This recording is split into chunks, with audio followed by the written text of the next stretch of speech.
Hello, dear viewer. I welcome you to this lesson. It's very important that we are going to begin a new term, that is second term, and we are beginning with the first topic that is in that term.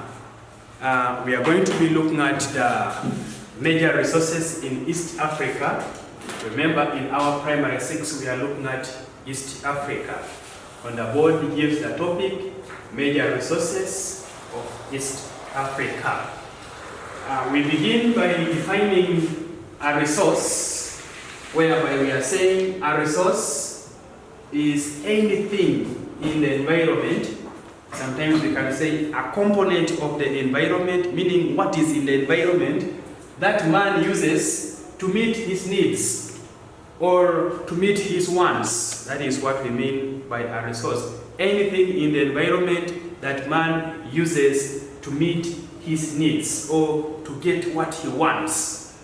Therefore, we need to understand that we have what we call natural resources. By definition, we shall be saying that natural resources are those components in the environment that man uses to meet his needs, and they do exist on their own. That is what we mean by natural resources. Components in the environment that man uses to meet his needs, and they exist on their own. That is what we mean by natural resources. Of course, we shall also be able to note that we have got types under these natural resources. We have two types of natural resources. We have what we call renewable natural resources. Renewable, meaning they can be reversed, they can be renewed, they can be recycled, or they can be replaced. And then we have what we call non-renewable natural resources. So we are looking at one by one, and we begin with the examples of renewable natural resources.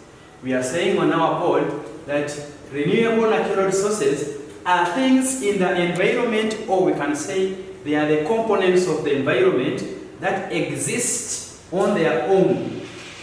They exist on their own and can be replaced once they get used up. Meaning they can be recycled, they can keep on being there. But when we talk of the other ones, we shall have the opposite. So let's look at the examples of these components in the environment that man uses to meet his needs, and they can be replaced once used up. We have things like vegetation in the environment. We have got animals, they are always in the environment, they keep on reproducing, we eat them, they keep on. And then we have sunshine, we have air, we have water, and also human beings can also be here. Human beings cannot get finished in the world. You will find as others are dying, others are being born, so they keep on. So we can have also that one here. And then the other one, we have called the other ones the non-renewable resources. We are having the definition say, these are the things in the environment, or we can simply say these are the components of the environment that cannot be replaced once they are used up. It's the opposite of renewable ones. Renewable ones can be replaced once or when they get used up. These ones cannot be replaced once they get used up, meaning once they are finished, they are done. For example, we have petroleum, we have sand, salt, we have gold. All these ones are under what we call minerals. They are also natural resources, remember, but for them, they cannot be replaced once they get used up. Now, getting back to our first type of natural resources that we call renewable natural resources, we are going to be looking at these ones one by one. And according to the order here, we have land, we have vegetation, we have animals, we have sunshine. This is what we call climate. And then we have air here, we shall have water here. So we are going to be looking at this one by one, and the first we are going to have is land. So that brings this heading that we have here. Land as a natural resource. So here we are going to be discussing about land. We all know that land plays a lot of roles. Land has got a lot of things. Therefore, we shall simply begin by saying that land is that natural resource which is considered to be the major natural resource. It is the major natural resource. Major natural resource.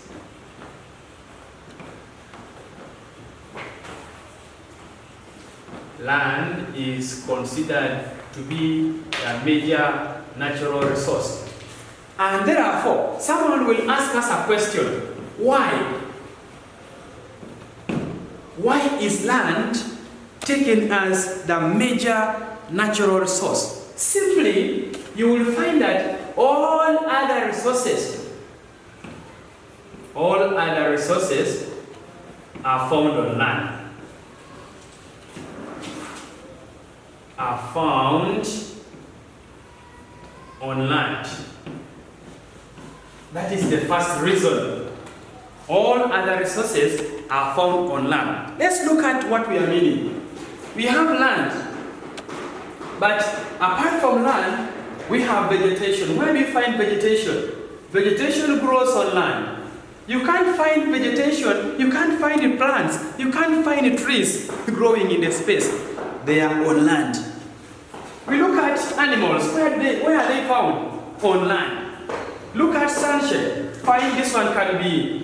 But we have air still. I know you must have done an experiment in around primary 4 to show or to prove that soil has air. So we shall have air also in land, much as we have also in the atmosphere. Fine. Then water bodies, still we find them on land. So for that case, we shall say, and even the minerals, much as they are renewable, non-renewable natural resources, but we shall find that they can be got from land.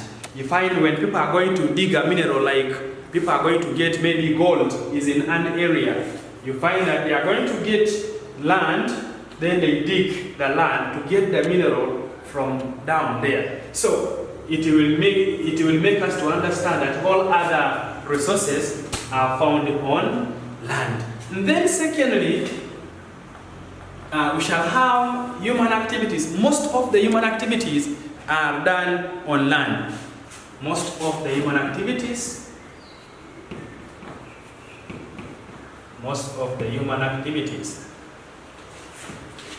are done on land.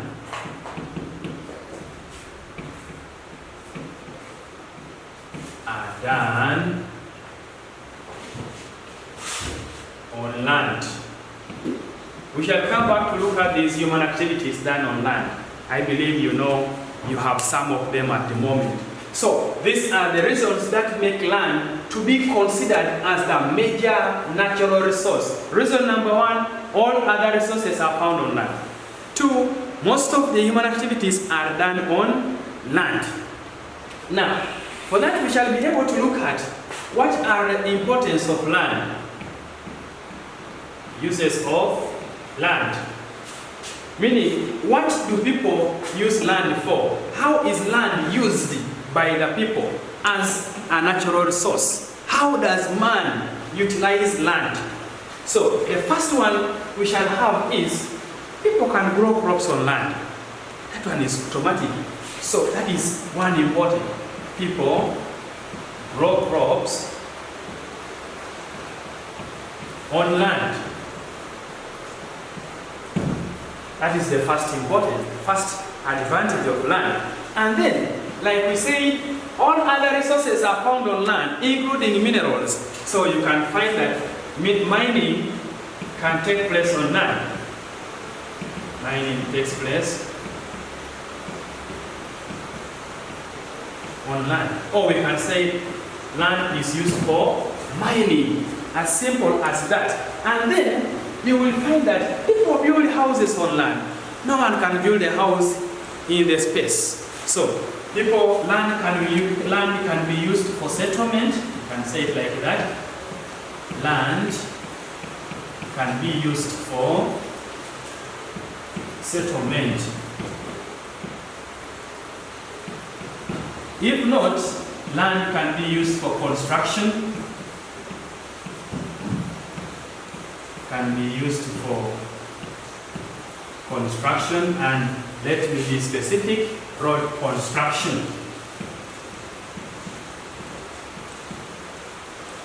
Meaning people can build roads, like that is constructing a road passing via an area that is on land. And then land also provides space. Remember, on land we talked about vegetation.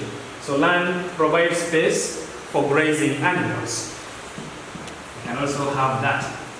Land provides space for grazing animals. That is not enough. You find that some people who have their land, one can decide to sell his piece of land and he gives money. So for that case, we shall also say land can be sold. Can be sold for income. Someone has his piece of land, he wants to get some money from it, so a person can end up selling it, and it becomes an advantage to that person. And then, remember, land can also be used for burying the dead. For example, when we lose our beloved one, for us in Africa, for us we put people down, we bury the dead. So, land is used for burials. That is for burying the dead. When one dies, a person is put to rest down. They dig the land, then they hide a person there, and they cover the person. I believe we must have ever seen such things happening. So that is another importance of land, or another use of land. However, much as land is used like this, we also need to note that sometimes people go beyond using. Find they are using land so that they can meet their needs. But sometimes they overuse land, or they use land in a way which is not proper, leading to land being spoiled. So we call that one land degradation. Degradation.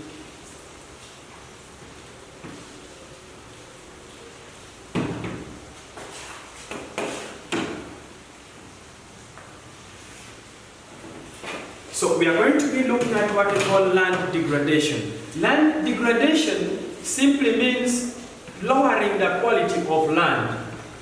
Is the lowering of the quality of land. That is a simple definition of land degradation. We are saying land degradation means lowering of the quality of land. Therefore, we are going to ask ourselves, how do people lower the quality of land? In other words, how do people degrade land? So, one, ways people degrade land. We can have our subheading like that. Ways people degrade land.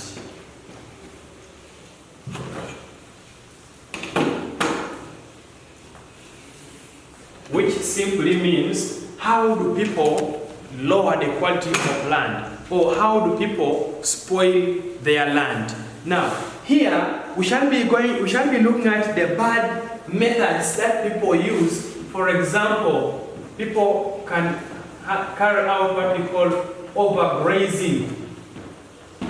Overgrazing, that is rearing too many animals on the same piece of land, and you find that the too many animals will end up eating up all the vegetation, thereby exposing that land to erosion agents. So that one becomes a problem. Two, when people burn bushes, let's have it as bush burning. When people burn bushes, of course, still the soil or the land is exposed, the vegetation that would help in controlling soil erosion will be removed. Therefore, that area or that piece of land can be affected because of people carrying out bush burning. Then we go to another problem that people always carry out, that is what we call deforestation. Deforestation, we have been defining it right away from the downer classes as the cutting down of trees on a large scale, or sometimes say the massive cutting down of trees without replacing. So when people end up clearing the trees which are in an area, of course still that area, that piece of land is going to be left bare, and erosion is most likely to take place. Leave alone erosion, also desertification might result. That is what we call prolonged drought. That will make the area not to be able to receive rain. Then also, people degrade land by making bricks. That is what we call brick making. Making bricks. Remember, when people are going to make bricks, they get some land, they dig it, they make mud out of it, and still they will be able to get other things, like they will need to bake the bricks, that is to burn them. Sometimes we call it like that simply, but the best word is to bake. So when it comes to baking the bricks, burning them that they become red in color, you will find that they will need the firewood that they will use. Of course, this act will have still caused land degradation. And then we have mining. Through mining,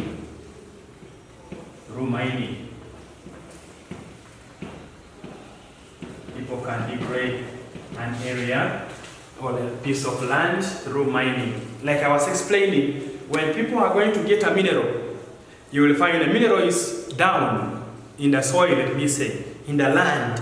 So what happens is people end up first of all digging the land, because there is no way one can just insert the hand and it pulls out the mineral. No, they have to dig the surface. They dig the vegetation first, they dig the soil, then as a result they will be degrading land. They will be lowering the quality of land in that area. And then lastly, we have what we call poor disposal, that is dumping of waste material. Dumping of wastes. I want us to note the waste that I'm talking about. Dumping of waste materials or waste products onto land can also cause land degradation, because this might end up polluting that piece of land. Therefore, when such things are done, you will find that it results into land having a problem, as we have those problems listed on our page 3 of our booklets. We have pollution comes in due to this. We have swamp drainage coming in, and swamp drainage mainly comes because of this brick making. Remember, people will be wanting water from the swamp in order to make the bricks. And then, of course, we shall have prolonged drought that will come as a result of deforestation, as a result of bush burning. And, of course, it will bring a problem. And then we have land fragmentation that will also come in. That is as a result of people struggling for pieces of land. That is what we call land fragmentation. Let me write it here. Land fragmentation. Simply, it means dividing land. So we can say it's a division of land. Division of land into smaller plots. This one is mainly caused due to an increase or due to a high population in an area. You find when people maybe go to an area and they become very many, you will find that some people will lack some areas to cultivate. Therefore, it will make them to split the land. The land that was to be owned by one person will end up being owned by very many people. Therefore, they will be able to divide this piece of land into smaller plots that people can be able to use. So that is under ways problems that land is facing. Therefore, we are going to be looking at the solutions to these problems.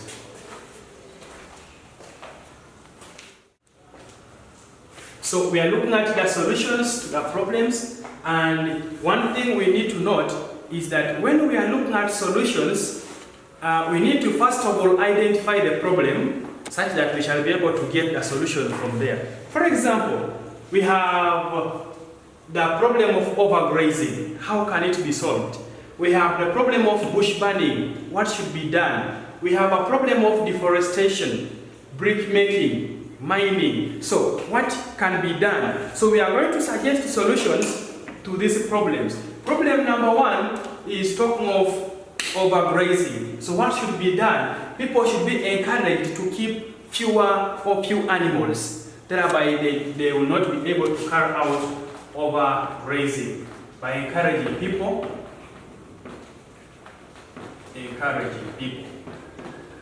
We can simply put that as encouraging people to practice good farming methods.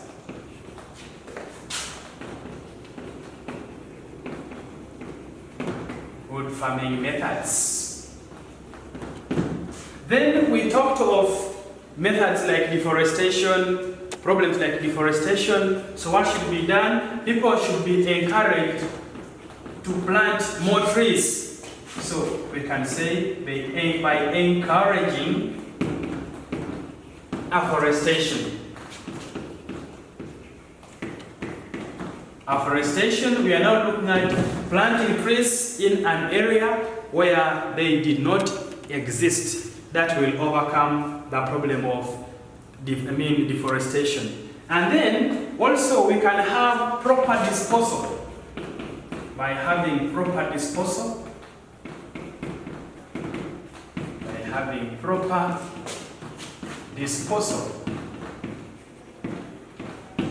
of wastes. Which problem are we solving here?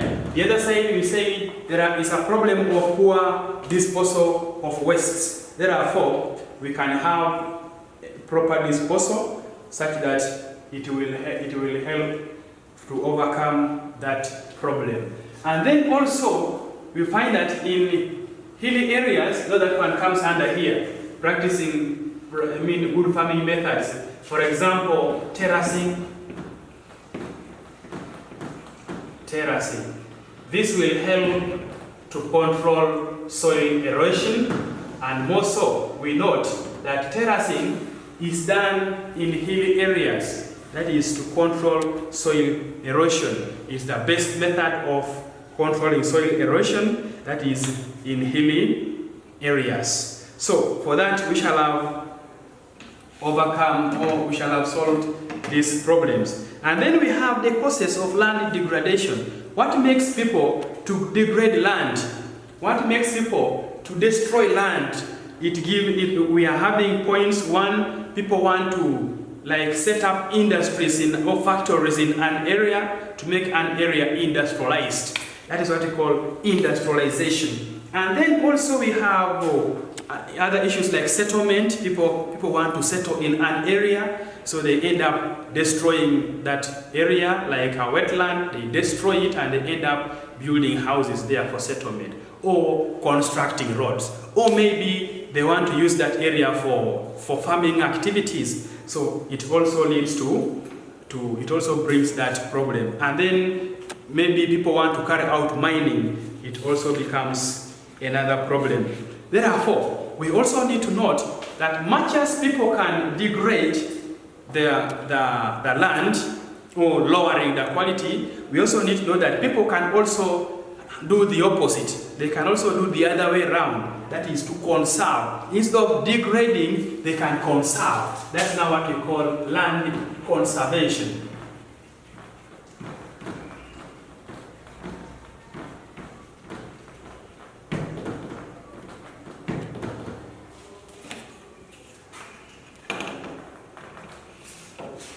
land conservation, it is the opposite of land degradation. We said on land degradation, it is lowering the quality. Now here on land conservation, we are now looking at promoting or protecting the land. We are looking at the methods that will protect the land from being spoiled. So we can say land conservation refers to proper way, refers to the proper way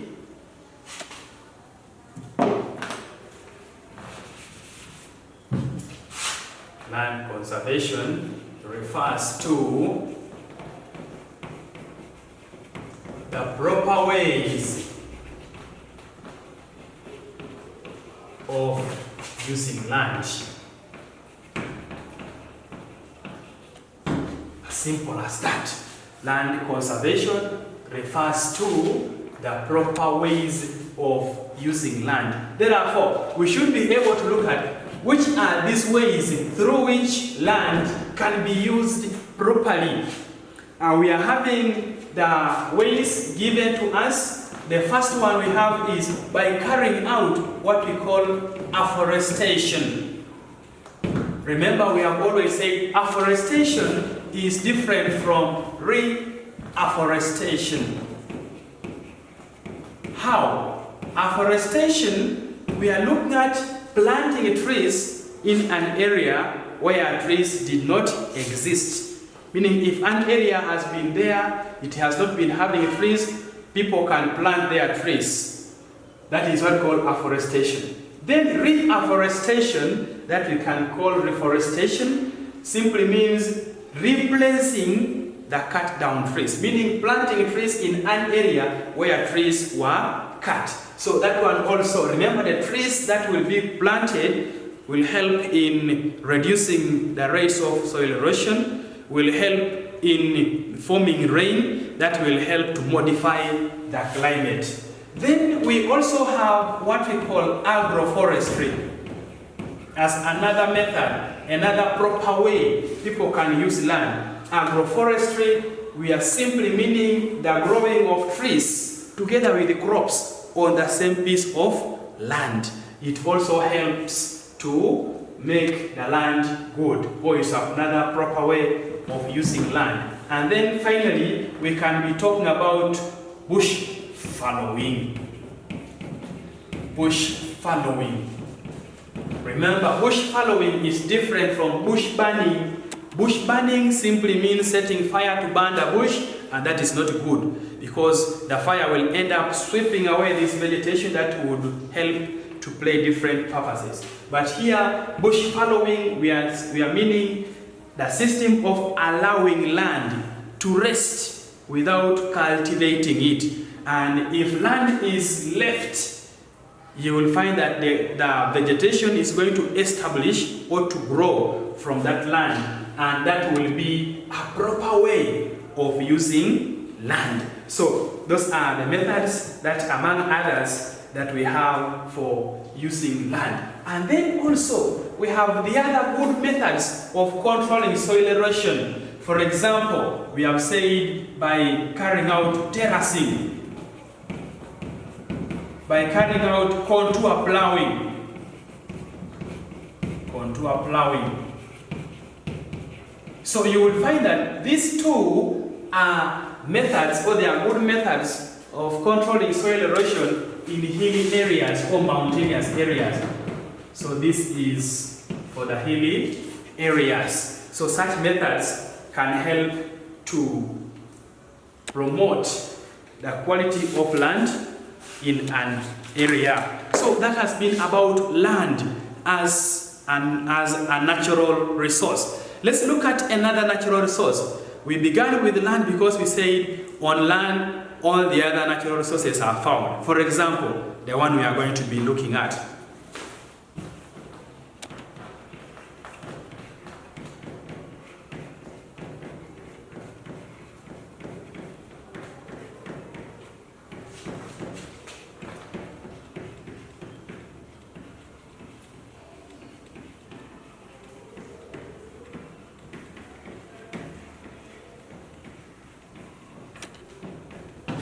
So our next natural resource that we are going to be looking at is what we call vegetation.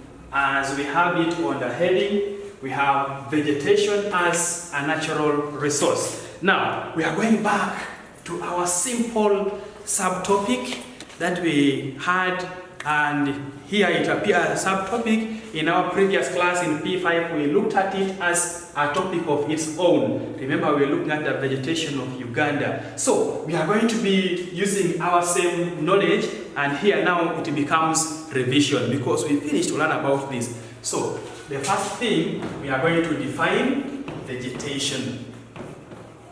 Vegetation, we shall simply say vegetation is the plant cover of an area. Simple as that. So that is how we shall begin by understanding vegetation, the plant cover of an area. And we shall also need to remember that we looked at what we call types of vegetation. Types of vegetation. But because I have said we are going to be going through this as our revision, which means we shall not be able to over talk about them because we're just reminding ourselves on what we learned. So the types of vegetation, we have how many types? We have 2 types. I know you must be having also your others that you want to add, but for the types of vegetation, we are having 2 types. One, we have got what we call planted vegetation. That is the first type. And then the second type, which is the last, is what we call natural vegetation. So if you had your own types, which are not these, it means you are or you are wrong to have them. We have 2 types of vegetation, planted vegetation and natural vegetation. Planted vegetation is the plant cover of an area which is planted by man, which means without man, it cannot exist. That area will have natural vegetation growing on its own. That is the difference. Planted vegetation is the plant cover of an area which is grown by man, whereas natural vegetation is the plant cover of an area which exists or which grows on its own. Natural vegetation is the plant cover of an area that grows on its own, whereas the other one is the one which grows due to man's activities, due to man's effort, or we can simply say is the one which is planted by man. For example, if we are to look at this as our number 1, planted vegetation.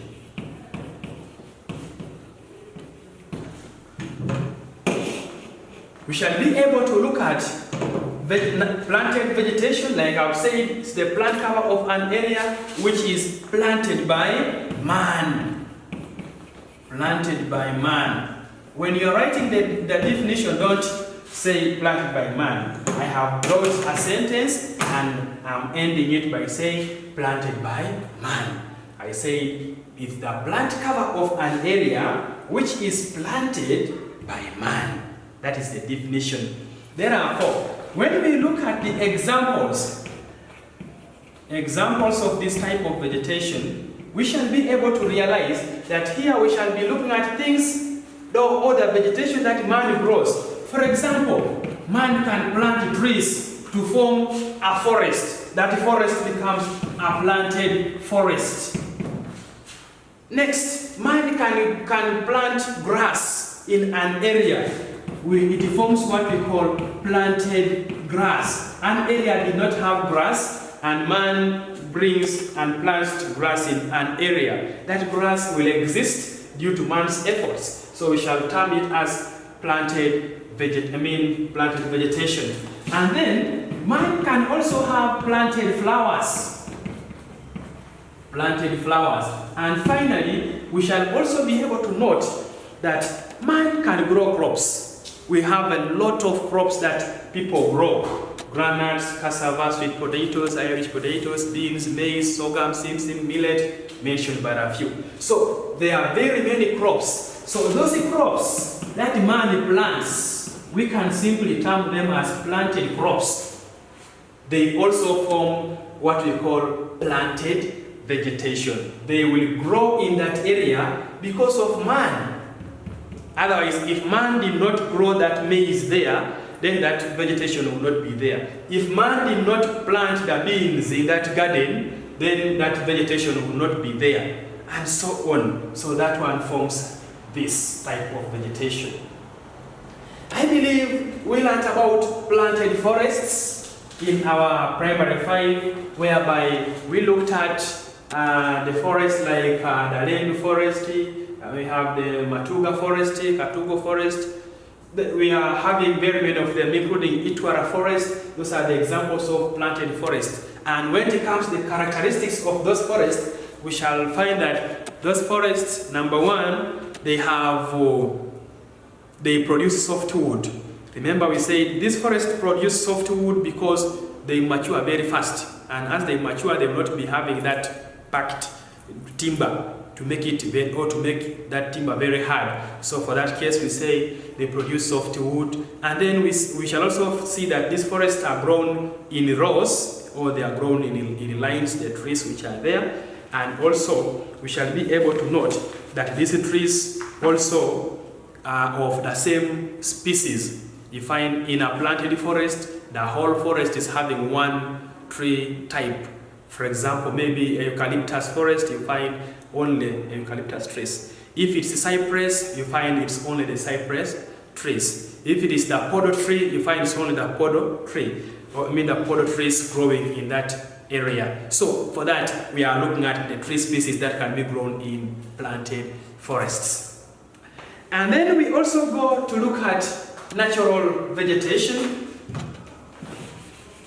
This was under planted vegetation. We are now looking at the second type. Of course, now this one will be number 2. So we are now extracting this second one, and it is the one we have called natural vegetation.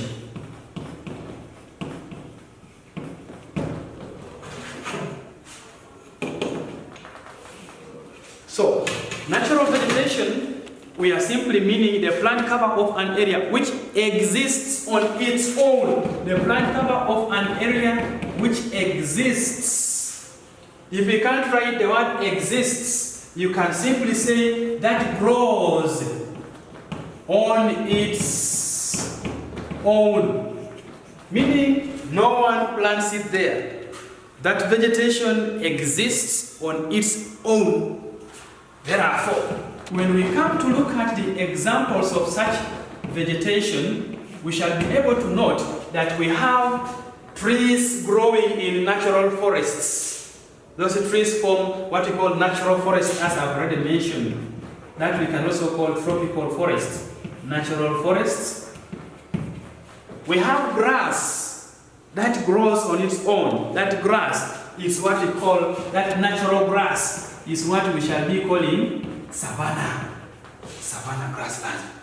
And then we also have the vegetation that grows on mountains. You find mountainous areas have got trees, they have vegetation that grows covering that mountain. And those trees, that vegetation grows on its own. Therefore, we shall call that mountain vegetation. And then we have the vegetation that grows in the swamps. We shall call it swamp vegetation, or we can simply call it wetland vegetation. Remember, we say a swamp can also be called a wetland. I'm so sure we must be knowing about this. So, these are, among others, the examples of natural vegetation that we are going to be discussing in this lesson. Now, we got the first one. The first one is natural forests. We shall be using this side here.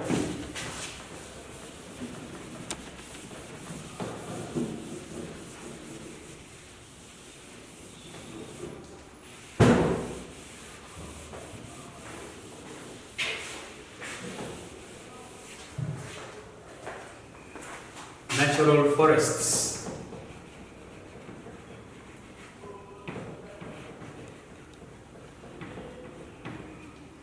These natural forests, we also call them tropical forests.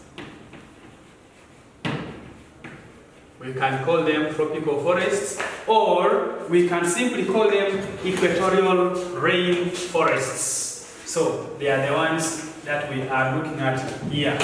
Now, when we look at natural forests, of course, like I said, everything here we talked about, we are looking at those trees that grow in natural forests, and we shall realize that number one, those trees are growing, they grow on their own. I mean, no one grows them there. They are not like the other ones of planted vegetation. So here we shall be looking at the examples of such forests. Let's first begin by looking at the examples of those natural forests. The examples of natural forests. So these natural forests, we are going to look at forests like Budongo forest, that I'm so sure in our primary 5 we say this is the largest we have in Uganda. The largest forest in where? In Uganda. Next we shall be having Mabira forest. Mabira forest. That I believe in our primary 5, we say Mabira is the largest forest, but not in the whole Uganda, but it becomes the largest in central Uganda. Central Uganda. And I'm glad that's the region of Uganda where your school is found. So we shall say this is the largest in central Uganda. Not in the whole Uganda, but only in central Uganda. Therefore, which one is the largest in the whole Uganda? Budongo forest. And then we also have Bwindi forest. We have Bwindi forest. We have Kashoha, Kitoni forest. Kashoha, Kitoni forest. Then we have Marabigambo forest. Marabigambo forest. Your work is to be following this lesson, these notes. When you see that you don't have that information in your booklet, you add it there. For example, we are looking at this natural forest. You will find that you need to be adding it there. So we are having these forests, Marabigambo forest. Then we have Maramagambo forest. Maramagambo forest. And then we have Sese Island forest. That is in Kalangala. Sese Island forest. etc. We also have Zoka forest. You can end with that one. Zoka forest. Zoka forest. So those are the natural forests that we have in Uganda. Now, these forests, just like the other ones that are grown by man, also have their own characteristics that we are going to be discussing, which means we are going to look at how or which things are seen in these natural forests.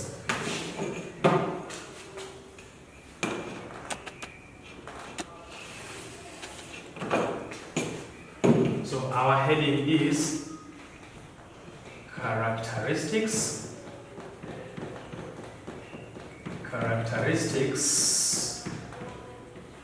of natural forests. So we are going to look at which things can we see in a natural forest. Number one, I have said these trees exist on their own. But we cannot take that as the characteristic. But those things, those trees exist on their own. Then The other one, we shall be able to say the trees produce hardwood. Those trees produce hardwood. As a semi-candidate, remember when you are in P6, you are termed as a semi-candidate because the next class you will be a candidate, that is in P7. You need to be able to have the question, why? Why are trees in natural forests producing hardwood? And the simple reason is, these trees take long to mature. Trees take long to mature. Which means as they take long to mature, they end up building the timber, and they end up, the timber becomes compact, the level that it will be very hard. So that is the reason as why these trees produce hardwood. Second characteristic, these trees are ever tall. These trees are ever tall. Still, we shall be having a question. Why? Why are trees in natural forests ever tall? They grow tall. When we look at the trees there, you find very long, very tall trees growing in that forest. Why? So, still as a semi-candidate, we should be able to get the reason. So the reason here is these trees compete due to competition for sunlight. So we need to note that as these trees are growing, remember we shall be having the other next characteristics, that trees grow in a scattered manner. Or we can say in a scattered way. Meaning that the way in which these trees grow is that these trees grow when they are scattered. They are not like in lines or in rows as for the case of planted trees. So here trees grow when they are scattered. So as they grow when they are scattered, of course it means that a tree can grow from anywhere. And when these trees grow when there are too many, they end up competing for sunshine. Remember, we have what we call phototropism. That is the response of a plant towards the direction of light. So as these plants grow, as these trees grow, each one wants to be above the other, such that it's able to be exposed to enough sunshine. And they end up competing for that sunshine. And it is the reason that makes them to grow when they are very tall. Next is, the trees have broad leaves. These trees have got broad leaves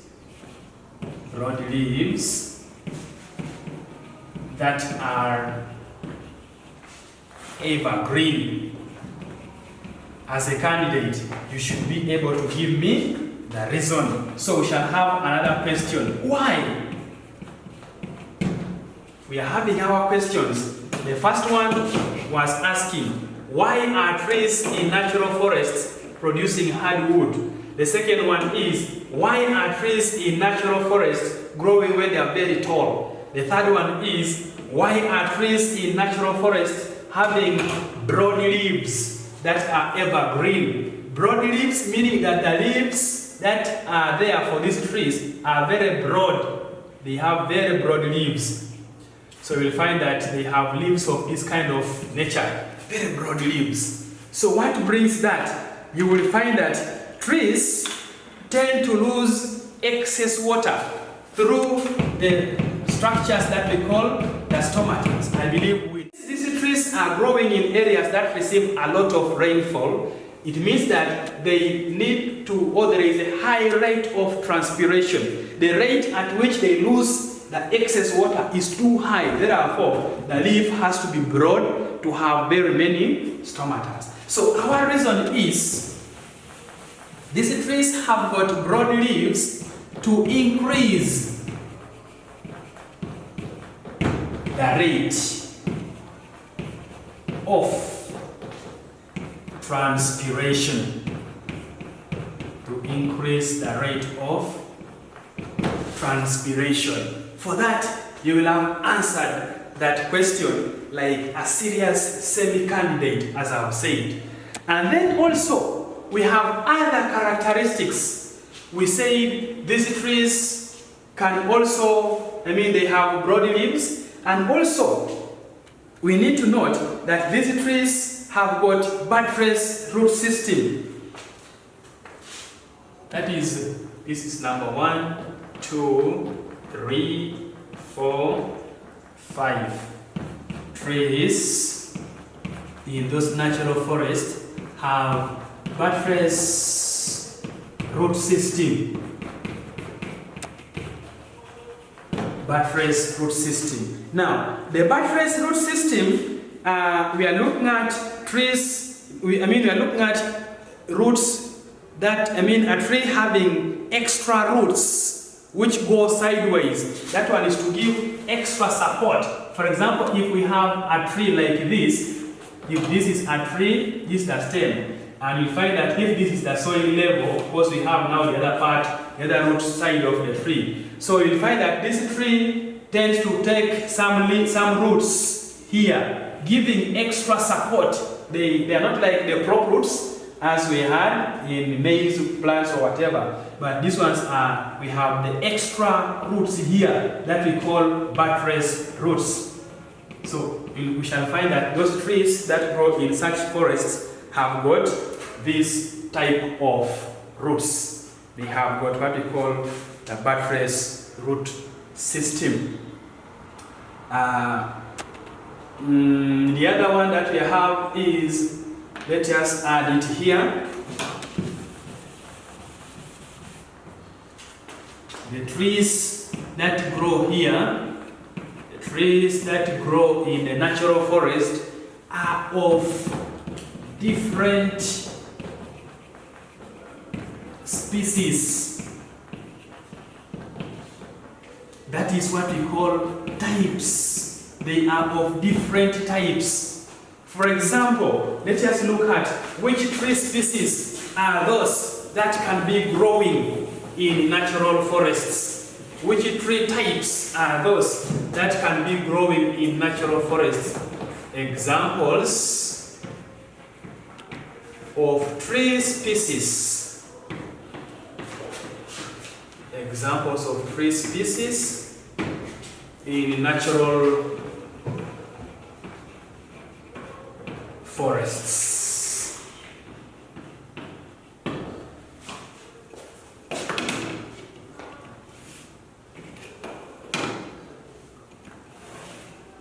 So, in a forest, unlike for the other planted forests that can be having only one tree type, one tree species, here we shall realize that this forest will be having trees of different species, implying that in that very forest we shall have the mvule trees.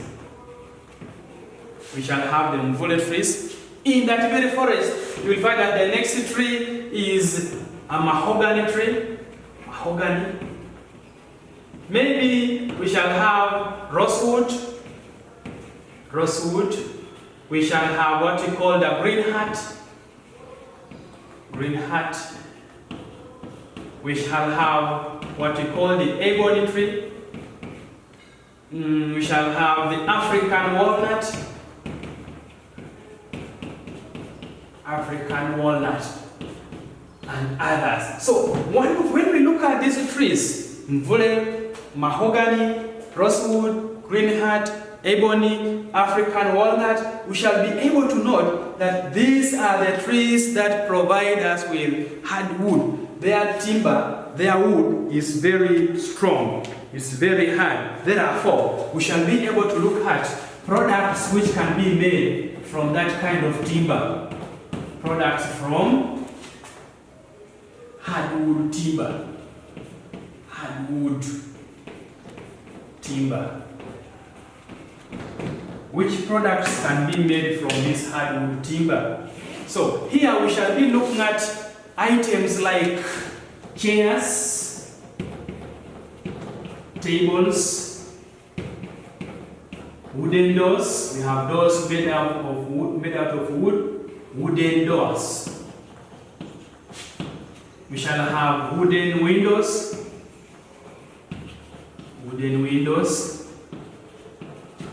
We shall have cupboards. We shall have desks, benches, to mention but a few. So we shall be able to note that those are the products that we get from natural forests. I mean from the wood that is got from the natural forests. Then still, in vegetation, we also need to go back that has been under natural forests. That has been under natural forests. I mean,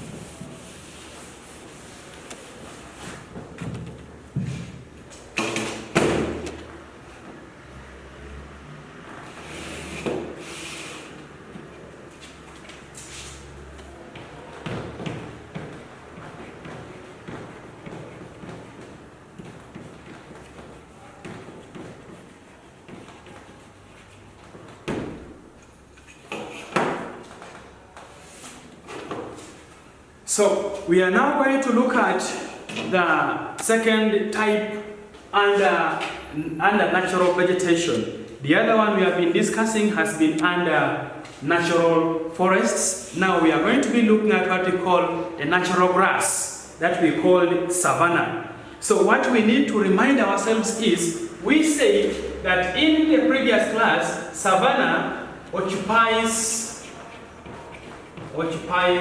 most parts of Uganda.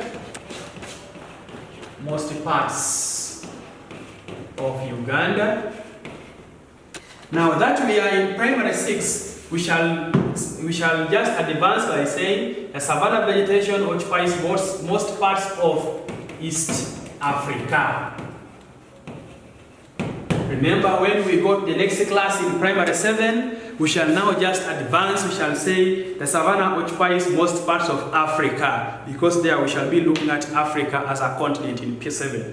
But here right now we are talking of East Africa, and we shall say it is the savanna which occupies most parts of East Africa. The savanna is divided into two.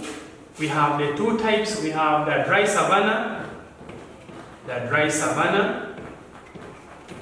and then we shall also have got the wet savanna. Now, the dry savanna is that vegetation that grows in areas that receive not too much rain, they receive little rain, whereas the wet savanna is that vegetation which grows in areas that receive plenty of rainfall. And you find that the vegetation here differs. Here in the wet savanna, we shall have some tall grass with even some thick trees, whereas here we shall be having short grass in the dry savanna, because the area does not receive a lot of rain. You'll find that the trees, the grass tend to be short, and even the way it grows does not look very green. It appears a little like brownish, as if it's drying up. So that is what we call a dry savanna. Also, we need to note that the trees that grow in the savanna, they are deciduous trees. Trees are deciduous.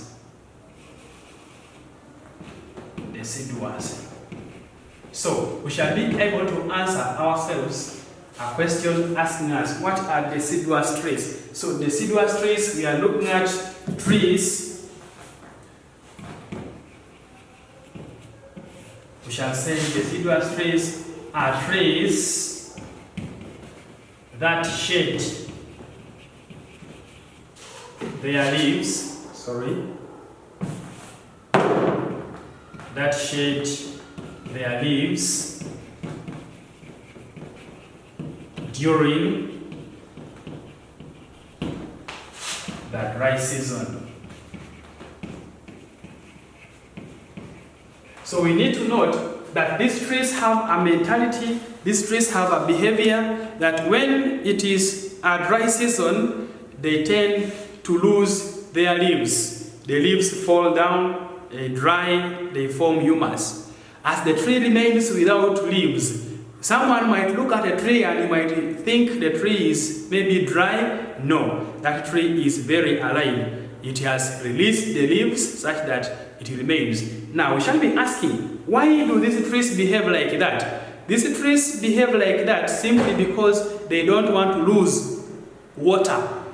That is in the process of transpiration. They know it's a dry season, water is scarce, so they tend to retain water by losing the leaves. That would make them lose the excess water into the atmosphere through transpiration. So that is what happens with these trees. They shed their leaves during the dry season to reduce the rate of transpiration, in case you are asked a question of that kind.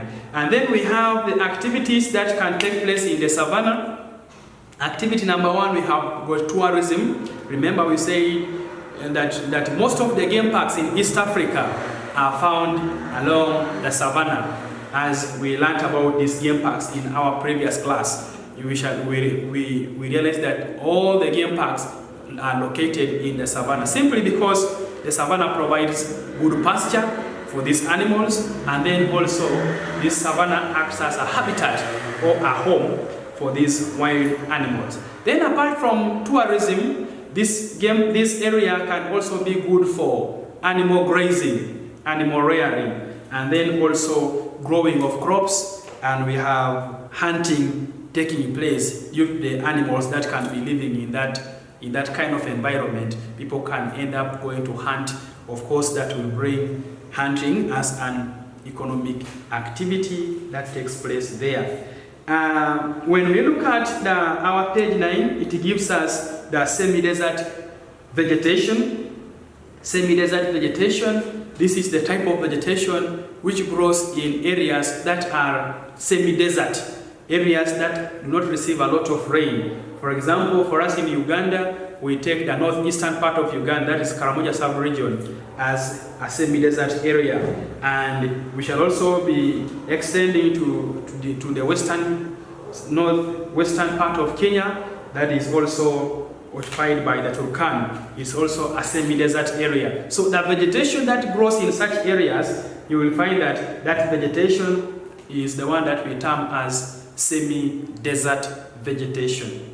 Not semi-desert climate. We also have semi-desert climate, but now we are on vegetation. And I've said that vegetation that grows in those areas is what we call semi-desert vegetation.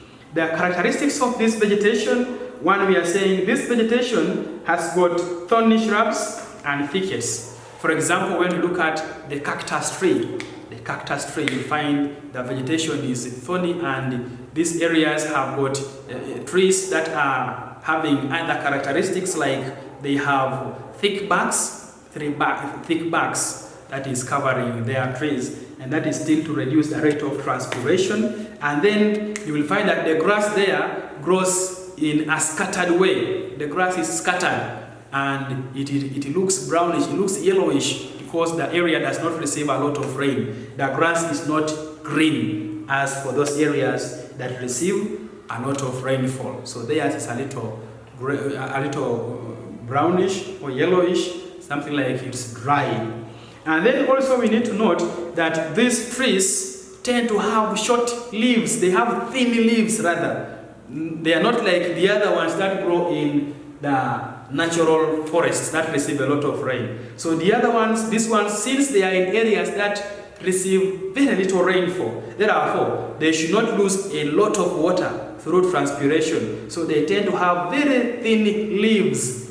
Those are the trees that grow in such areas. And lastly, we shall also be able to note that these trees have got very long taproots. They send their taproots deep into the soil, and that is to help them get the water deep underground. Those are the characteristics of trees that grow in that kind of environment. Then when we look at the economic activities that take place in that type of vegetation, we shall find nomadic pastoralism, mainly cattle keeping. We call it nomadic pastoralism. People tend to move with their cattle from one place to another. Remember, the area is dry. Pasture is not all that easy to access. So you find people end up grazing in this area. When the animals eat up all the vegetation, they shift to another area. When the animals eat up the vegetation, they move to another area. We call that one nomadic pastoralism. The movement of nomads with their cattle from one place to another, looking for water and pasture. So that one is the major economic activity that takes place in such areas. And then we also have tourism. We have tourism. People can visit to tour such places and they see that kind of vegetation which grows there. And also we have sometimes mining. Such areas can be having some minerals, so mining can come. I want you to add it in your booklet, it's not there. And then we have hunting also. Some animals can be harbored in such vegetation that people can be hunting, and that becomes another economic activity that takes place in such areas. And then I want us to conclude with mountain vegetation. Mountain vegetation. So what we shall say in mountain vegetation is that a mountain, remember I said this is the type of mountain, this is the type of vegetation that grows on mountains. And what we shall be able to look at is the different parts or the different levels of a mountain tend to have different vegetation cover or vegetation zones. For example, we shall find that the vegetation which is down here, this can be savanna vegetation. It is different from the vegetation that we shall be finding here. This is tropical. When you look at your diagram, here gives us tropical vegetation or tropical forests. Of course, here we are looking at the natural forests, equatorial rainforests. They are the ones that we find here. And then when we move here, we shall have the bamboo vegetation. The bamboo vegetation. When we move here, we shall have heath and thickets.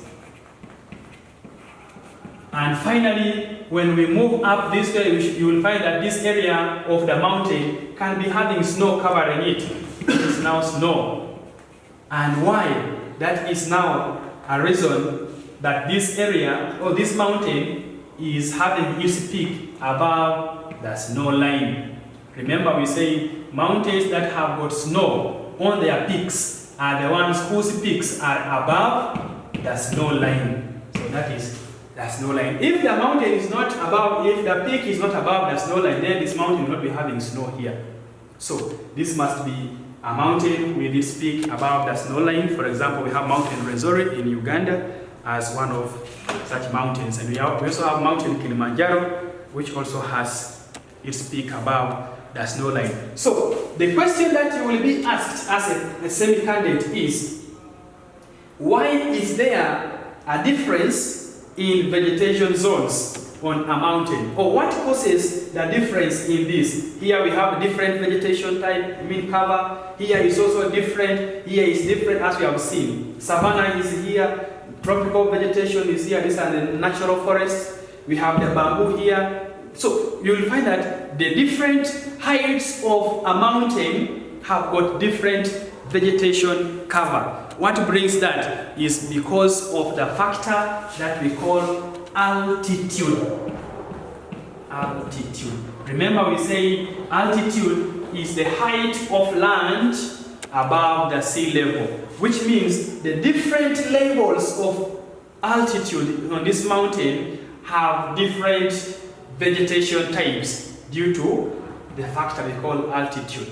Because we say the higher you go, the cooler it becomes. So the vegetation varies due to the factor that we call altitude. When we look at the type of activities that take place in these mountainous areas, remember there are tropical forests here, so we can have lumbering there taking place. Because of these forests, we shall have animals in that forest that can support hunting. We have tourism. Remember, even the savannah is here. Tourism is there. Game parks can be there. And then we shall also be having crop growing. Remember, the slopes of these mountains have got fertile soil that support the growing of these crops. So for that, we shall have come to the end of our discussion, and I thank you so much for being part of the lesson. In case you did not, or in case you don't have your book, that is for term 2 primary 6, make sure you talk to mommy and daddy such that they can get you a copy. The booklets are available at school. Thank you, and may God be with you.